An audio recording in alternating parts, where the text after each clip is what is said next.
have a little listen to what our lovely Liz has been saying. We're talking weird here. When I meet people, quite often out canvassing or out on, the street, people will say you did the right thing. So I think a lot of the public understand what I was trying to do. But the left have, in the same way as they sort of say, government was trying to abolish the forests or they're trying to do this, they're trying to smear me with economic results that I'm clearly not responsible for. I mean, I've never heard the phrase that we were trying to blame her for abolishing the forests. I think she's just made that one up. She's a bit like the White Queen, isn't she, from the Mad Hatter's Tea Party? I mean, it's a governor of the Bank of England, it's the left, it's you, and everybody loves her today. She's doing the rounds again, saying that the hike in mortgages was nothing to do with her, nothing to see here. Hi, Daniel. Hello there, you all right? Yeah, I'm good. What's your thought on this or experience? Well, it's interesting what you've got to say about food poverty, but I think generally people just need to learn how to cook. Well, I don't think anybody's arguing about that. I mean, there have been lots of campaigns for more cookery lessons in school. I was lucky because we had an afternoon a week devoted just to teaching us. But that's not available for children now. Just experiment. I'm talking about the people cooking food in the house. Like, you don't need a lesson at school. But People what learn how to about cook whole affording foods. the food, Daniel? Okay, I'll give you an example. Today, I went to Sainsbury's, or one of the big supermarkets. Yeah. I bought a head of cauliflower, broccoli, bean sprouts. All this stuff costs under a $5. I got a bag of rice in the cupboard. I got spices. Trust me, I can cook a whole lot of food for a family of 4 or 5 for less than a $5 every day. No worries. Easily. People just need to learn to cook whole foods. You begin to sound like 30p Lee here. He said that... No, I know you're not. Daniel, I'm joking. Not 30p Lee. Can you stay on the line, Daniel? Because I want to talk to Billy now in the Isle of Wight in Ventnor. Billy, what's your experience of this? Hi, lovely to speak to you this afternoon, Carol, and also to Daniel. As a teacher working in a school, I'm very passionate at coming into this discussion from a point of view of looking after our children. And just off the back of what Daniel's saying, I totally get the sentiments behind what he's saying. Yeah. But the reality is there's 15%. That's what this data has announced, isn't it? 15% of people in this country find it difficult to get by. They're in food poverty. Yes, and I just want to draw Daniel's attention to the fact that only 4% of this country's population are in out-of-work benefits. So that means that the rest of those millions of people that are struggling to put food on the table are either working or claiming benefits and working at the same time. They're kind of doing a little bit of both. Yes. And the reason why I just want to make that point is it's not always easy for someone working full-time. And I get if you're retired, it's quite easy to go around the supermarkets and find all the yellow stickers. But the reality is, unfortunately, there are millions of working adults out there, based on the statistics I've just given you, and you can do your own research yourself as well, that are struggling to put food on the table. And when you're trying to hold down a job and look after 2 kids, you can't go around the supermarket and get a chicken for £2.50. And even if you could, feeding a family of 5 and doing it for the whole week is ridiculous. It doesn't cost a £5. Billy, what do you think about free school meals for all children?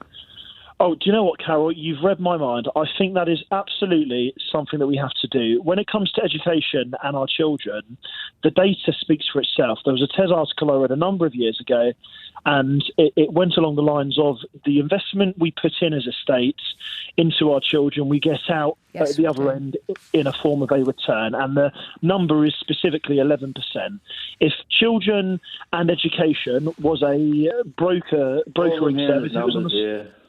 Yeah. If it was on the stock market. Numbers. Listen, yeah. I could easily feed a family of 5 Billy. for a $5 a day, easily. Yeah. Fresh food, whole foods, no dramas. People just need to learn how to cook. It's as simple as that. But you can give these facts all day long. No, right? But they are facts, Daniel. Well, it might be anecdotal, I could easily cook for a family of 5 for under $5 a day. Yeah? How many And children have you bloke got, that called up Daniel? before that died- Daniel, tell us about your life. Are you a single man? Are you a father? What's your life? I'm a single guy, actually, yeah. Yeah, you don't So have I children enough then. I have enough food to easily cook for another 5 people. Easily. Yeah, but you don't have to do all of the things that a mother, and particularly a single mother, has to do. Yeah, but this is a stitch up. She's still got to put it in the oven, or he, sorry. Anyone's got to put it in the oven. They've got to do these things. All right? It's Daniel, about time management. All right? you're a single man. How do you spend your time? What about having to get up at 6 or half 6 every morning so what? and You getting haven't the got packed half an hour- you lunches don't have ready half an hour for and your making kids? sure You that haven't they got do half their an hour for your homework? kids in the evening? And I just made them beautiful curry, vegetable curry with rice in half an hour. So Yeah? what would you You say haven't got half an hour then? for your kids? What would you say then? Matthew Wright, my colleague, had a discussion this morning with new fathers who were suffering quite badly, to be perfectly honest, because you don't have any sleep. You have the babies that are crying. You don't realise how easy you've got your life, Daniel. If you want to call me a single man, I lived in a share house before this last year. With children? I've cooked.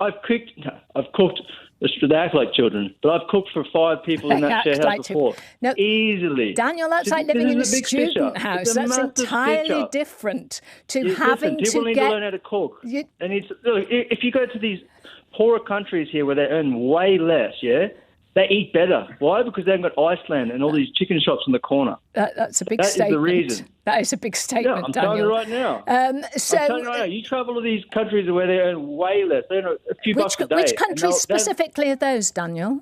Oh, well, you travel to some. You'll find them. Yeah, but where are they, Daniel? Go to Cambodia. Cambodia, okay, so that's an entirely beautiful different food. system, Daniel, Well, where but- women would stay at home largely, I would imagine.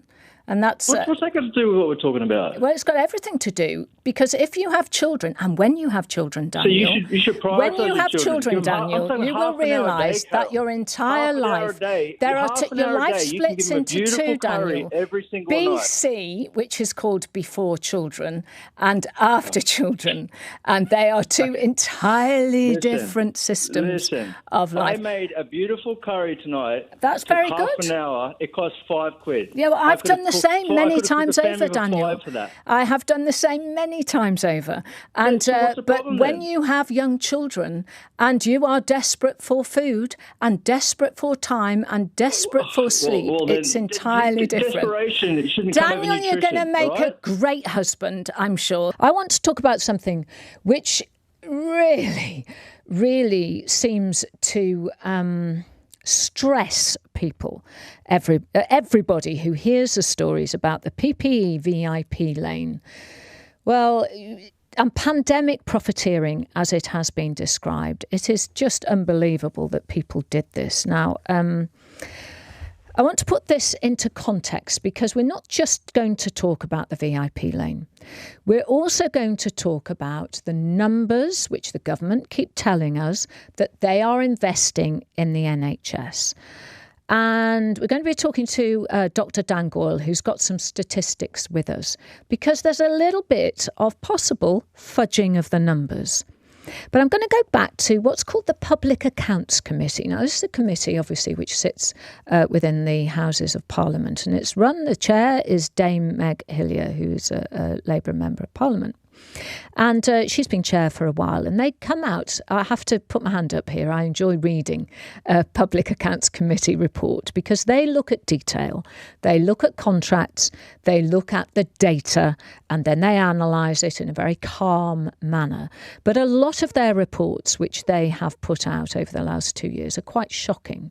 So there was one which came out earlier this year, which said that in the 2 years before Boris Johnson became, it's all about fraud, by the way, became Prime Minister, there was an estimated £5.5 billion of fraud and waste within government departments. £5.5 billion. In the following 2 years, when Rishi Sunak was Chancellor and Boris Johnson was Prime Minister, that quadrupled to an estimated £21 billion in fraud and waste on government departments. Now, that's significant. In December, just gone, they came out with another report. And this was about what's called procurement, the amount of money which is spent on goods and services. So within a year, this was from April 2021, because it goes through the tax year effectively, to 2022, rather than the calendar year. The government spent £259 billion procuring goods and services on our behalf using tax that we have paid.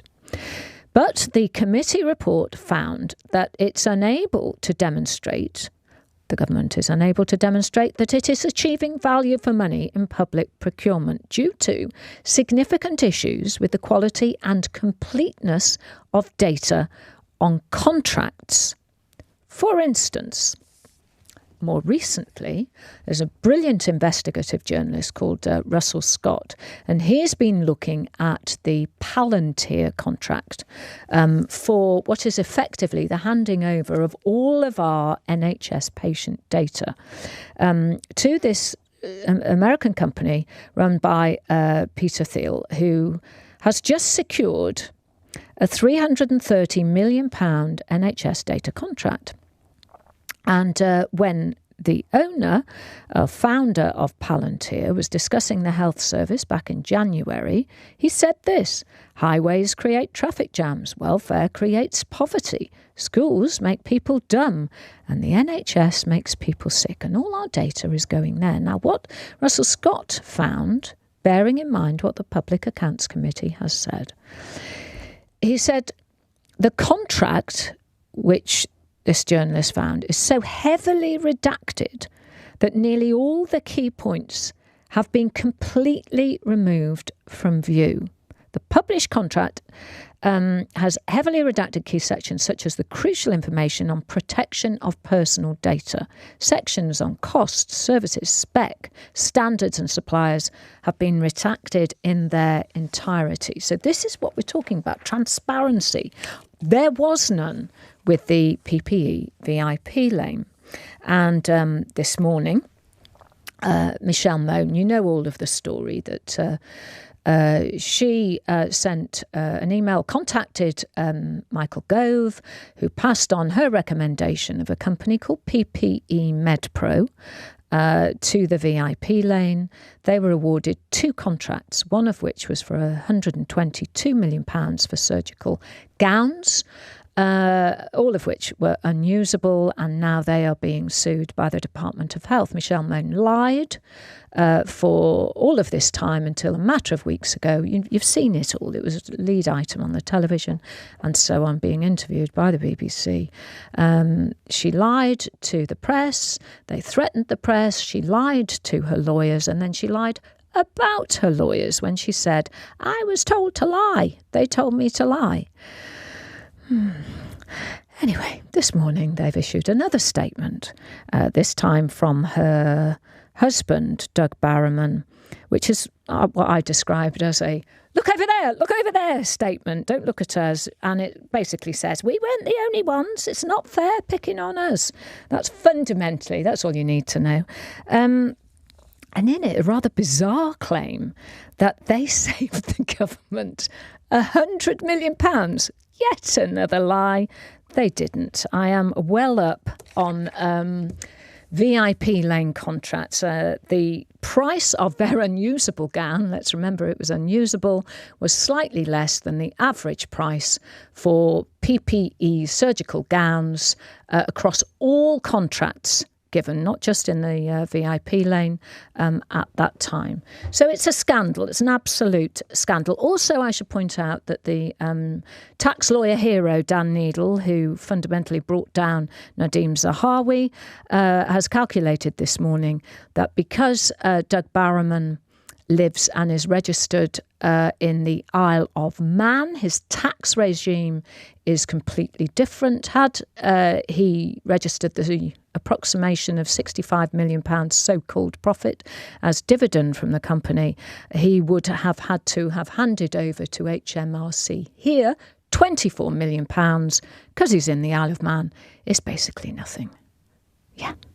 So they swipe it one way and they swipe it another. Anyway, that is all to be discussed. There is a civil case going on, and there is a criminal investigation as well. Do you know what?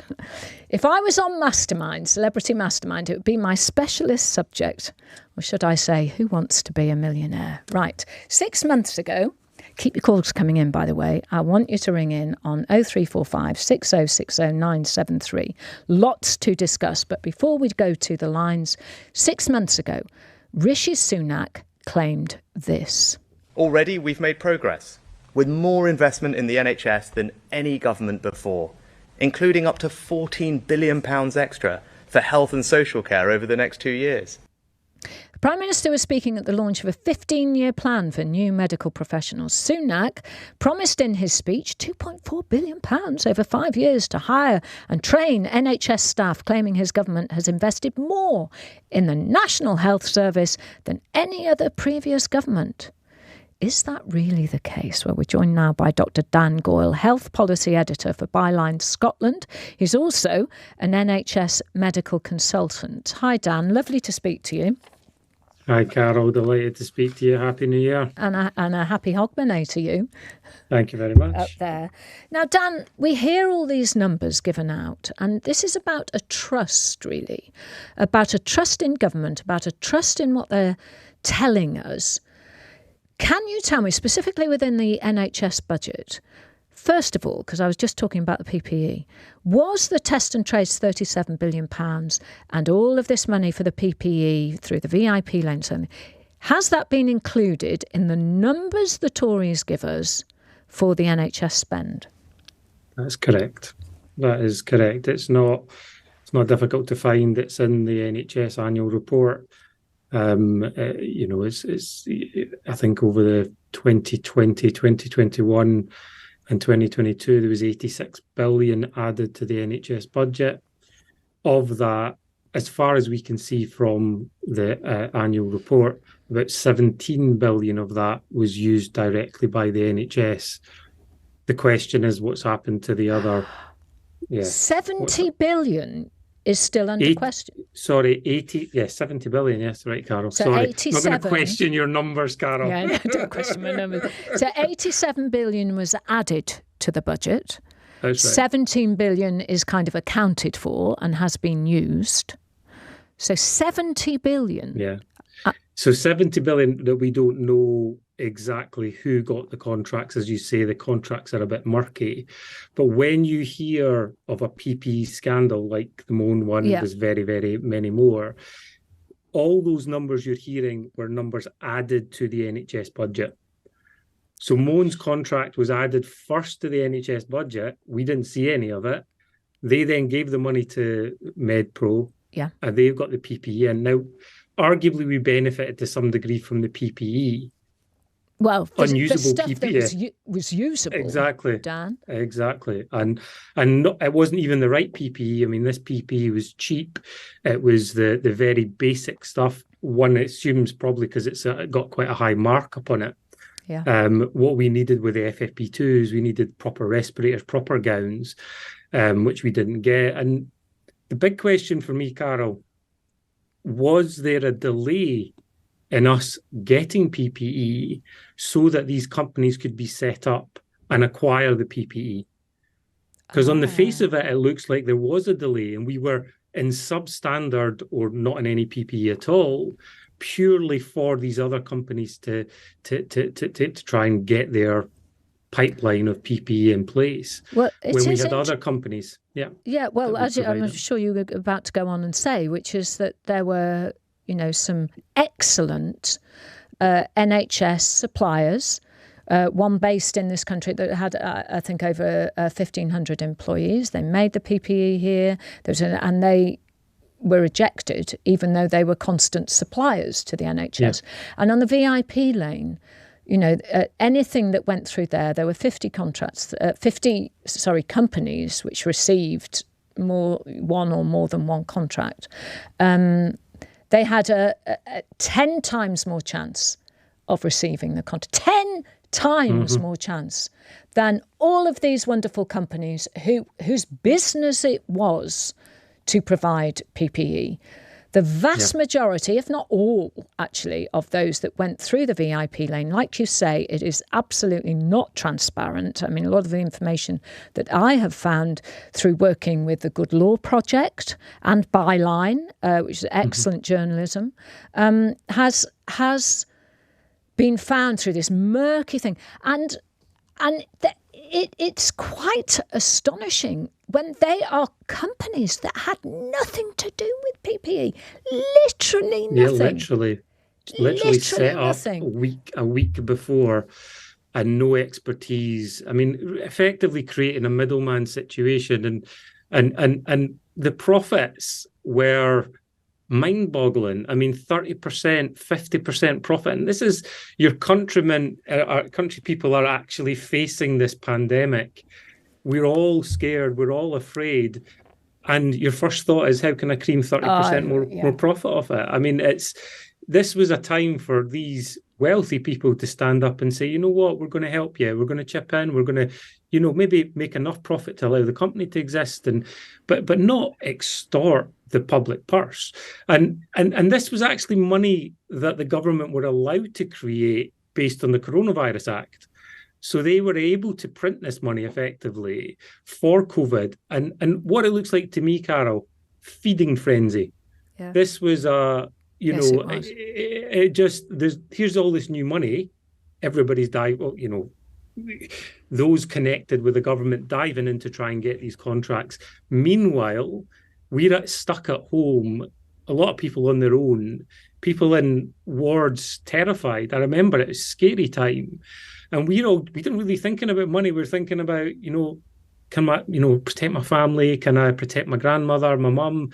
We're terrified at this point, and they are searching for these big profits. And I think the public are right to be furious. Yeah. And it's inconceivable that this type of behaviour didn't cost lives.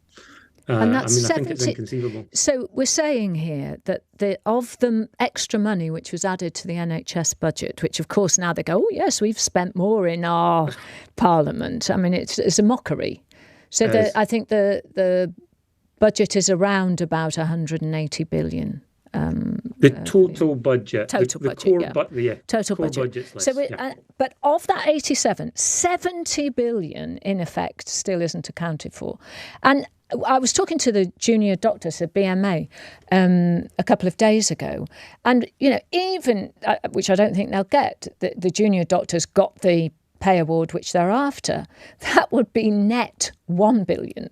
Yes, net. Exactly. This is it's extraordinary. And you're talking that's life and death stuff, Carol. So if you've got you've wasted all those billions on PPE, and you had instead created those billions and just either restored pay, expanded bed capacity in the NHS, given nurses their pay rise as they deserved. Just to let them break even without having to strike. All of that. You would have saved lives, a lot of lives. We're now running at 6% excess mortality.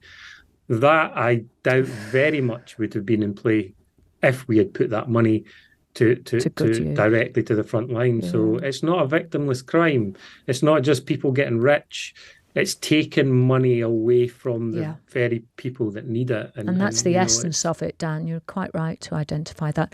Dan, thank you so much. And we talked about the hereditary principle being an anachronism, indefensible, and we sing this appalling Victorian. It's supposed to be a Victorian 3/4, but it's always sung in a 4/4 funereal dirge.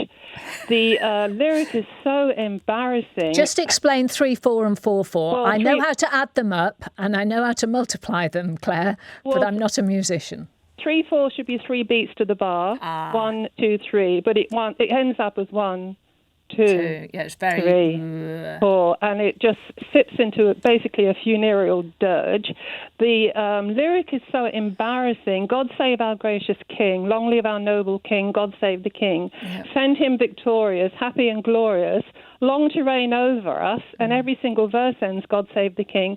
I'm not going to sing to that family. I'm not going to sing to a family I don't believe should be reigning over us, especially somebody from an African heritage who actually branded Africans and sold them like animals in the African Holocaust. The lyric is an embarrassment. I have no issue whatsoever with that chap not wanting to sing it. I never sing it myself.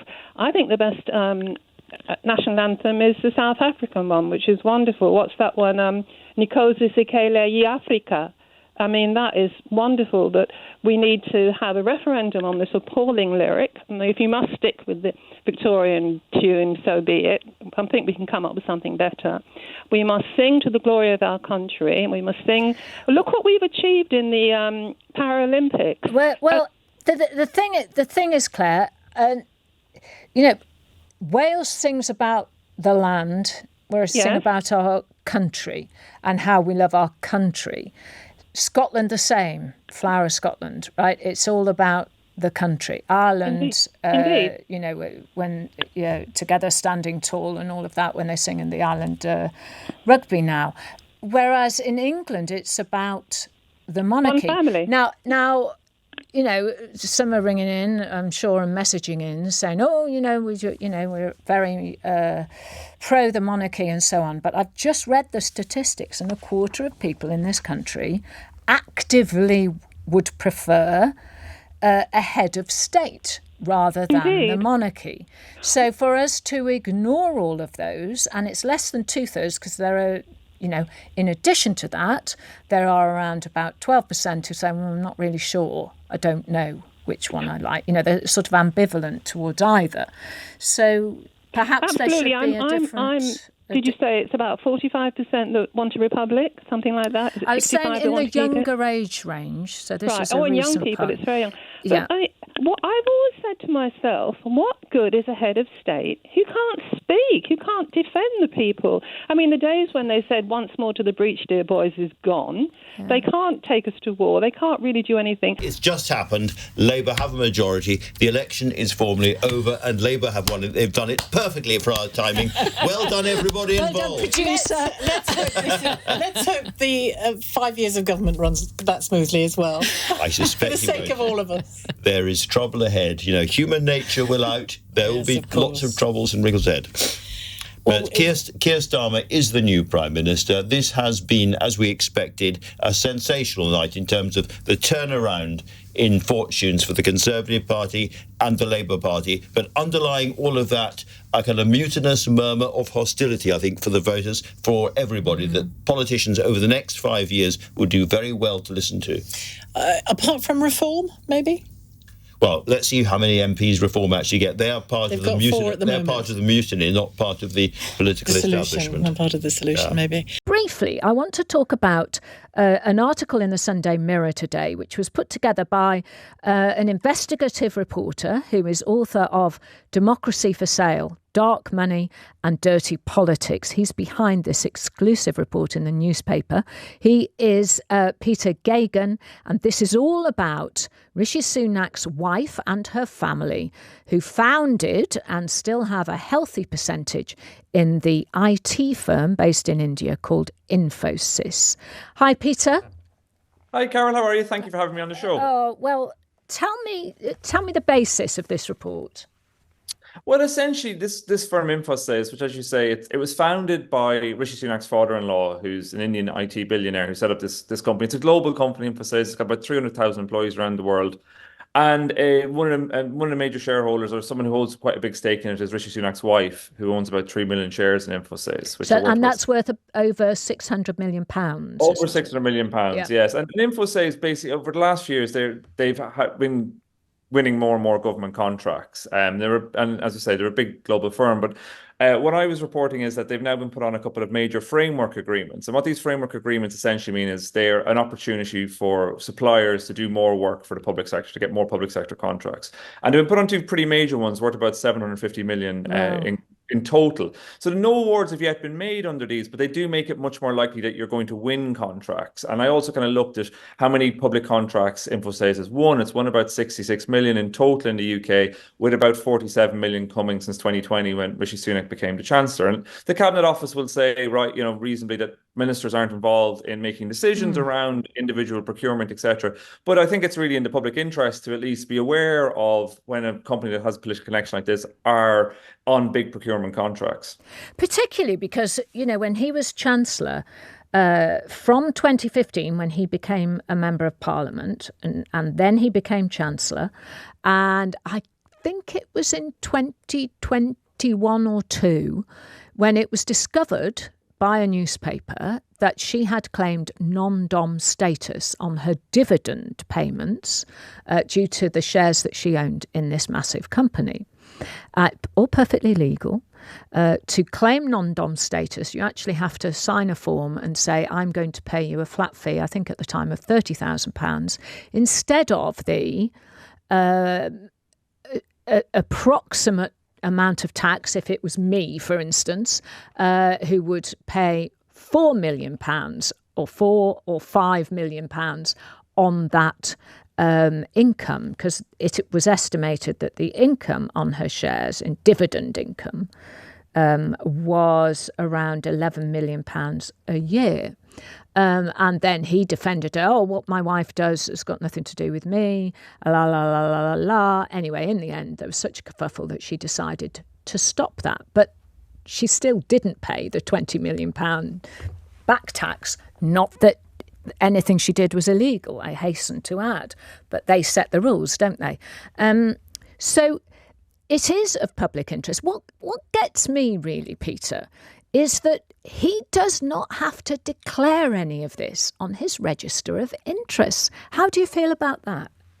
Yeah, I think that's one of the more interesting things about this, because as you say, as Rishi Sunak's wife has received really significant dividend payments. Like Infosys pays a lot. It pays about 3% in dividends. And if you have 600 odd million pounds worth of shares at 3%, that's a lot of money. It was about 13 million pounds last year.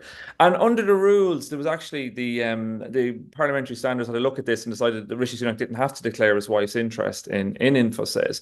And I think especially against the backdrop where Rishi Sunak was very resistant to talk about his own taxes, he eventually brought them out. Because he has so much of an income from shares and dividends, he only pays an effective rate of about 22%, which, unlike me and probably you too, where you pay the tax rate of a PAYE worker is a lot higher than that. Yes, it is, and national insurance. He would pay capital gains tax if it was on a certain kind of income. Yeah. And it's a much lower rate. And I think that's the aspect of this. And the fact that you don't have to declare some of these things. And it's also, there's a wider thing with this when it comes to shareholding. So MPs in general don't have to declare shareholdings over £70,000, which is quite a lot of money if you think about it in terms of shareholding. A lot of people don't have shareholdings like that. And small enough movements in shares can make a lot of money for people. Like in the case of a £600 million shareholding in Infosys, it doesn't take a lot to increase the amount of money that's going to come into you with a dividend on the back of that. And I would imagine that in terms of the value of a company, the more government contracts they have, the higher the value. So it's not just about the profit, is it? It's about the share value increasing. Yeah, and a lot of these companies, it's really interesting to think about, moving out from just Infosys to a wider issue around this. Like, if you take a company like Fujitsu, who's been in the news all around the post office scandal, a lot of these companies are essentially just procurement companies. They are large procurement companies who work more with government than they work with anybody else.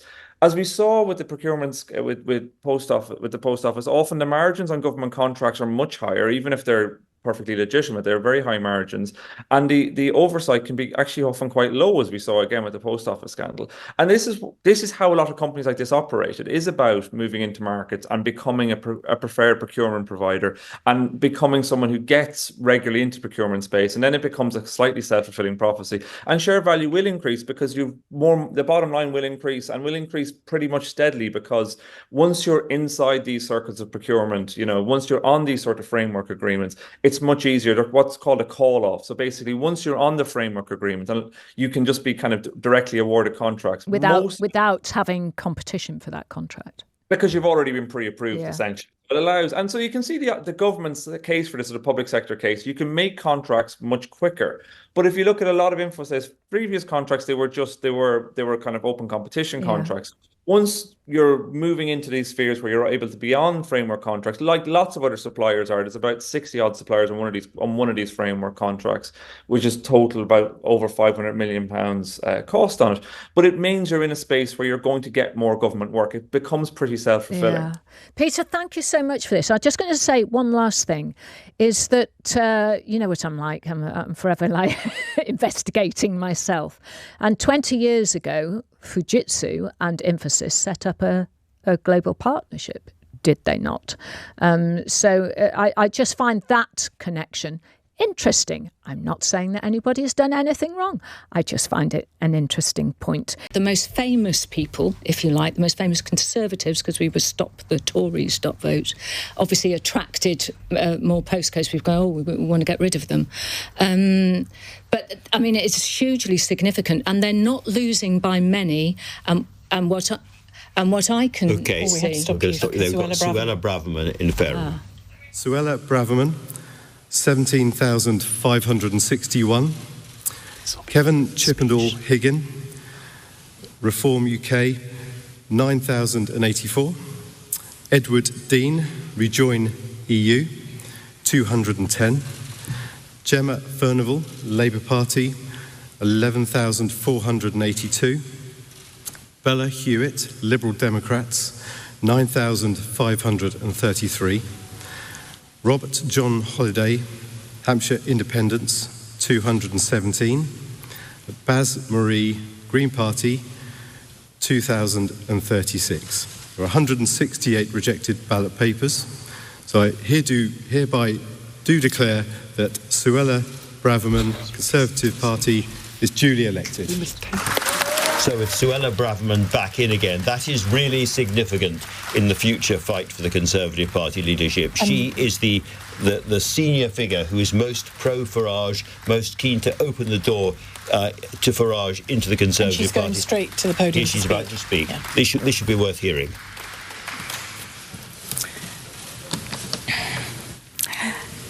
I want to start with a few thank yous.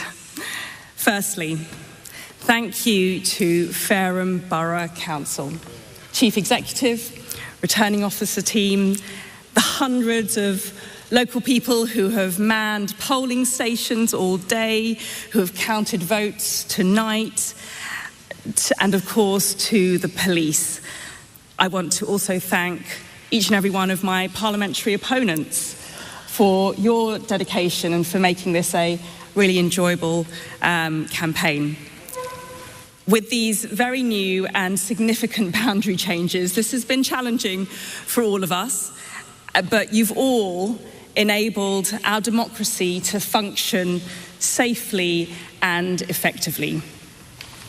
Secondly, I want to thank my wonderful team of Fareham and Waterlooville Conservatives. Agent Tom Davis, Councillor Tina Ellis, Donna Jones, Tom Fife, Will, Freya, Neil, Gwen, Patricia. There are too many to name right now this evening, but I am profoundly blessed to be part of your team. You have thrown everything at this campaign. In rain, in sun, in wind. We didn't get any snow, but there was a variable British climate that we had to deal with. The leaflets, the canvassing, the support. You even got me to join TikTok, which was quite an achievement. And Michael Crick, I don't want to cast nasturtiums, but you've been observing these things for a very long time. Are you beginning to think that the exit poll actually might have been a little kind to the Conservatives, given some of those southern results? Definitely. I mean, if Basildon and Billericay is gone to a recount, and it's, what is it, number 40 or something on the list? That's way below the cut-off point of 131. Now, admittedly, local circumstances, Richard Holden being parachuted in and all of that, but nonetheless, that shouldn't make that amount of difference. I was with some senior Conservatives at the end of last week, and that we were reflecting on what might happen, and one of them said, the one thing that I'm really looking forward to is doing very badly, the party doing very badly in Basildon and Billericay. We'd all be laughing for days. So there's a certain amount of schadenfreude, as the French would put it. And Ian Hislop's with us. let's say, even if they get fewer than the 13 that the exit poll, they being reformed, fewer than the 13 that the exit poll initially said, Nigel Farage looking strong in Clacton, Nigel Farage in Parliament, I mean, there's material for you if ever there was. Yeah, well, if you remember his performance in the European Parliament over the years, he said, I'll go there and be annoying, and he delivered on that promise, and that's what he'll do again. And it feels to me a bit like that European election where, I mean, they got, 30%? I mean, there was this vast thing, and everyone was sort of surprised and not expecting it. But in the end, it didn't turn into what they thought it would turn into. And I'm really interested in someone to say, well, how on earth will Labour, if they get a thumping majority, deal with reform? With any luck, they'll ignore them. I mean, that's the point of having an enormous majority. Do you think that we in the liberal media elite, perhaps... Yes, we're at the centre of bubble wokeness here. All of that. But do we get something wrong with people like Nigel Farage? Because he says irritating things or extraordinary things, and his candidates are saying even more extraordinary things. And we kind of assume, well, that's it over for him. Yeah. But somehow, when it comes to these sort of elections, a lot of the public just shrugs and says, well, don't really care very much. Yeah, and I think, he is a magnet for a certain sort of protest. And again, I was talking to people earlier this evening who said there are quite a lot of young people who think it's quite edgy to say, I'm voting reform. It marks you out as protesting against your parents, whichever way they happen to go. And no one ever felt very edgy voting Lib Dem. Sad but true. But when they get sort of 16% in the exit poll, no one says, well, I think the major parties have got to adjust themselves to deal with the Lib Dems. I mean, has anyone ever said that? Well, maybe this time they will a bit. I mean, if there's a big chunk of Lib Dems there, and they've got policies to the left of Starmer and, as it were, to the left of Starmer in Europe, he may have to think about them. Yeah, and if the Lib Dems get Tunbridge Wells, which I gather is... They have. They've actually got it. Sorry, I was very busy having that's fine. Tea and a cake. That's fantastic. Well, we've now got Liberal of Tunbridge Wells. I mean, that's fantastic. As they said, irritated of Tunbridge Wells. One of the interesting aspects of tonight is that traditionally it's the Lib Dems who say we're cheated by the electoral system. Tonight, if the way figures are going, the Lib Dem number of seats won't be that far off the proportion of votes. So they can no longer complain that much about the electoral system. It's reform that will be making the complaints. If, in fact, the number of seats they get is way below even the 13 that we predicted in the exit poll, and yet they've gained 50% more than the Lib Dems. They will be the champions of electoral reform. I think there's a very interesting media point here, actually, which is, let us assume, for the sake of argument, that Nigel Farage is in the House of Commons with only 1 or 2 or 3 other Reform MPs, but they have had 5 or 6 million people voting for them. Do the broadcasters, do the main newspapers look at him differently and think, you may not have many MPs, you may not have many councillors, but we have to take you seriously, we have to give you an even bigger media pulpit than you have had thus far, in which case he becomes a kind of voice of the opposition outside Parliament. We haven't had that before. Well, he's bound to do that anyway, because he's a good broadcaster. He's box office. He's always got something interesting to say. We're not going to be able to keep him off our screens, but he will have an extra authority if he gets up to that 6 million vote figure, even if it's him and one other in the House of Commons. And of course, when they dole out this short money, the government subsidies for political parties, that they make allowance for not just the number of MPs they have, but the number of total votes. He has his first MP. Who's that? Lee Anderson has won very easily. Well, that's not in Ashington. Yeah, in Ashfield. It's not much of a surprise. Hartlepool is coming in as we speak as well, so they might be about to have their second. Oh, okay. So Lee Anderson, that's 3 parties he's now. Labour, the Conservatives and Reform. Well, that's inspiring, isn't it? I don't want it to be this way, because I don't want the next 5 years to have all the sort of instability that the last 5 have. Our country would be much better without that. But I think the public are pretty sophisticated, and they know how to kick politicians in the nuts, and we're seeing that tonight. The thing that really strikes me, 1997 was a bad year. The revised exit poll makes it look like the number of Tory seats will actually be not that dissimilar. But The real difference is the number of constituencies that we will no longer be in second place. And so in terms of how you rebuild in those seats over the next 5 years, when you're coming from third or fourth place instead of second place, that's a big difference to 97. And James, that means money as well as people. And Nigel Farage has made it absolutely clear that he's going out to raise big money and start to build up Reform into a proper political party. So you're going to have competition on the right. Yeah, look, and there is the decision. Are we, if Farage, I don't think Farage is Maloney, but if someone emerges within that party as their Maloney and takes them forward as a potential Prime Minister, that could be incredibly powerful.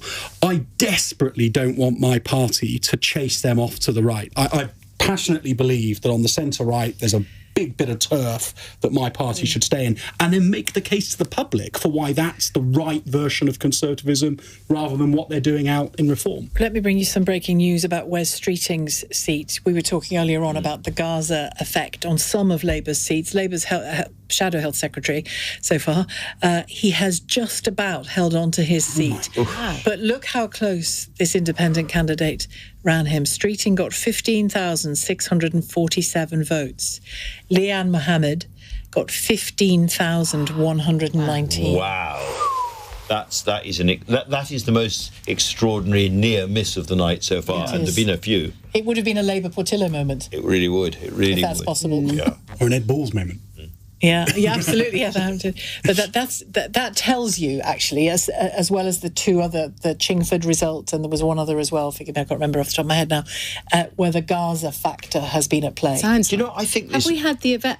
Not yet, no. What I think this means is that Starmer will have a huge majority, Labour will have a huge majority, but there's not going to be, as it were, the swagger and the hubris and the sense of entitlement that often comes with a big majority. They're all going to be looking over their shoulders and thinking, we nearly didn't make it, or this person nearly didn't make it, or that person nearly didn't make it.